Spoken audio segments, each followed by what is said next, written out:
लो दोस्तों, हम आ गए हैं कण्व आश्रम। ये देखिए सीढ़ियाँ। यहाँ पे हमारे देश का नाम भारत रखा गया है, तो इनकी स्टोरी यहीं से शुरू होती है। यहीं से स्टोरी इनकी शुरू होती है। आइए आपको घुमाते हैं।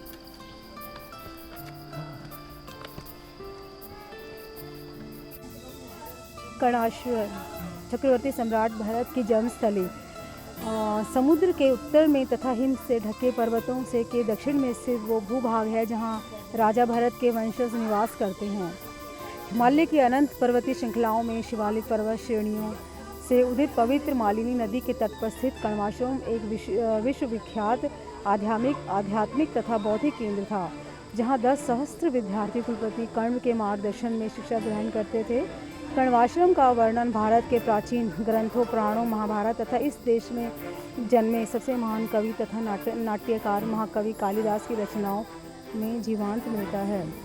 स्कंद पुराण में कण्वाश्रम का वर्णन कुछ इस प्रकार है कि जो कण्वाश्रम यहाँ से नंदगिरी पर्वत तक विस्तृत है, वह एक परम पूजनीय स्थान है तथा भक्ति, योग व मोक्ष का केंद्र है।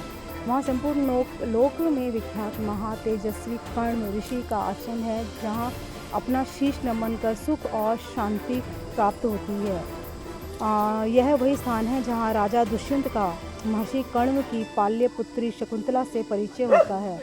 उसके सौंदर्य, संस्कारों तथा गुणों से प्रभावित हो उससे गंधर्व विवाह करते हैं। कालिदास ने अपनी रचना अभिज्ञान शाकुंतलम को इस प्रेम कथा पर आधारित किया है।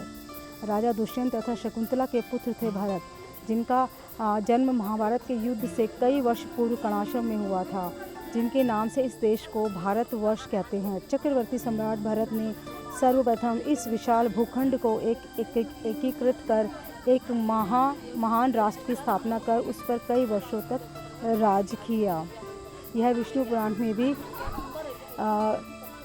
भी मिलता है। इसका जो है वर्णन विष्णु पुराण में भी मिलता है।